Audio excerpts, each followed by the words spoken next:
And they've seen the guy walk in the glass as the rock star. Yeah. I'm assuming they're not planning to give you a huge amount of time. No, I mean, Paul Volcker, this is the guy now who's old Cold Warrior, you know, trickle-down economics, all the things I hate. And he probably knows that when I walk in, and he doesn't know how he feels about me, and he just says to me, he's a giant, 6'4", talks like the Penguin, you know, out of Batman. And he goes, so, where are you from? Ireland? I go, yeah. Do you fish? And I go, no, I don't fish. He said, you just stick to fishing. And he said, I hated this idea. I hated it in 68. I hated it in 72. I hated it. I hate it now. What's new? And I said, well, people are looking for a really good idea for the millennium. And maybe this might be the hook we can hang it on. That's the difference. And he sat down and we got into the numbers. He took to me in some way. Actually, the first meeting he didn't, though I nobbled his PA to get some Japanese names on my way out, and he kind of caught me, and he quite liked that. This man really helped in the background and ended up at a U2 show. You can't imagine. Paul Volcker, chairman of the Federal Reserve, this, you know, and we put him in the dressing room with the fun-loving criminals by mistake. Yeah, man, there was a smoky atmosphere. And he went to make a speech at the World Bank or something the next day, where he said, and he tells the story. He said, I went in there, and I could smell something, and I want you all to know today, I inhaled. He told. So I wonder if the fun-loving criminals. These are probably not stories for your audience, but you'll enjoy them at least. They are. But there was hundreds of them. Yeah.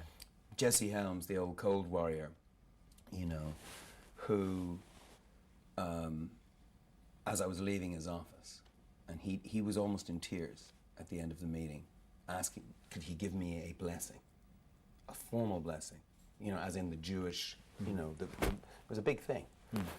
And so he got up and he, you know, and this is somebody Edge really tried to stop getting into the venue when he eventually came to U2 show, because he had personally dismantled the National Endowment for the Arts, and Edge is married into a very sort of American arts family, so he was furious. But he came after the show. He said, I said it was amazing. He said, with their hands in the air, they were blowing like a field of corn, and.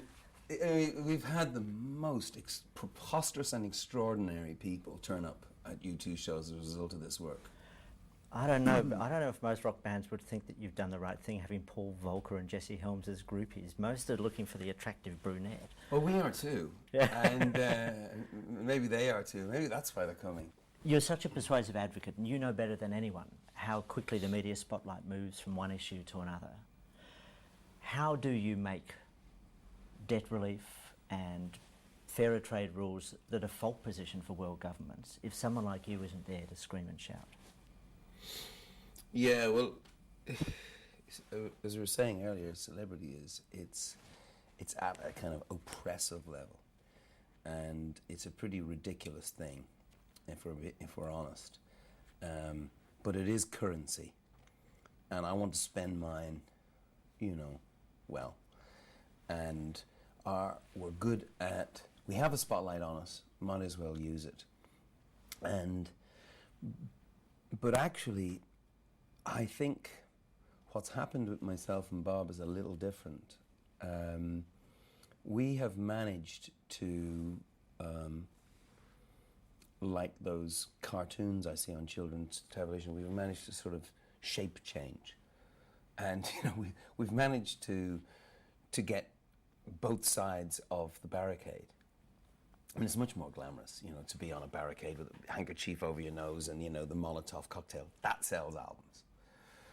Having a sort of bowler hat on and a briefcase and being in those rooms, in the back corridors of power, whispering your arguments, is not so sexy, but it is really effective. But I think it's only effective when there's people at the barricades too. So you really need a movement. This, our access comes from our celebrity, but our power comes from the movement that we do not command, but certainly represent. And they are, to politicians, they're the swing vote. They're age 18 to 36. They know your name, they know your number, they know everything about you, because they're terrified of you, because you haven't decided at that age where you're going to vote. So they really want you, and we're access to you, is the way politicians see it. I say, when I'm in the United States, I say, we've 2 million people now signed on to the one campaign to make poverty history. We will have 5 million by the next election. And that's, I think, a conservative estimate. We will have 5 million, which is bigger than the National Rifle Association. Do you know how much money they spend a year, the NRA, on $300 million a year are spent protecting that position? Now, we won't have $300 million a year, but we will have sportsmen, hip-hop stars, writers, TV presenters who'll give their time for nothing. See, and it'll amount to that. What I'm saying is we're getting to some force measure here. That's interesting you mention them, and you talk about the currency of celebrity. We live in an age where Sharon Stone is on an official visit to the Middle East, and Michael Douglas is a UN peace messenger. Sorry. Is that currency being devalued? The currency of celebrity, is it? Could it be more devalued? Yeah. I mean, let it be. But you're dealing in a But falling what I'm stock. saying is, what I'm saying is, we're about to move. Myself and Bob and others are moving away from the need to live off this ridiculous thing called celebrity. We're actually starting to get access because we represent a lot of people. That's a different kind of power. Criticism made of what you and Bob have done, not what you've done, but the way people perceive it, is they go to this event, they buy the T-shirt, the revolution is just a T-shirt away, as Billy Bragg said. They think something's been done, but still hard work continues in the back rooms. You talk about signing up 3 million people or 5 million people to the one movement. Ultimately, though, are people good at writing checks but not necessarily cashing them? Yeah, the politicians love to write checks, and it is hard to get them to cash them. But again, I answer you the same. It's about the movement. The movement are there. They're much more important than people like me. And they are made up of all kinds of people. We've got, it's a big tent. That's what Bill Clinton said to me once. He said, that is a big tent. You got rock stars, soccer moms, religious folks. Actually, in some ways, the politicians are much more scared of the soccer moms and the religious folks than they are the student activists and the rock stars. But when we all start hanging out together, they're terrified. And that's probably the single idea that we brought to the table was, let's not divide countries in half along party lines. Because this was always the subject of the left. It's no longer that.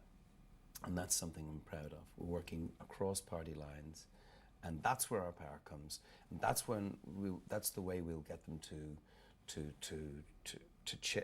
cash the checks. And that's if Australia decides that 0.7 is the decent thing to do, less than 1%, and it wants to lead the world and actually meet the world on these terms. If you decide it, the politicians at the next election will agree with you.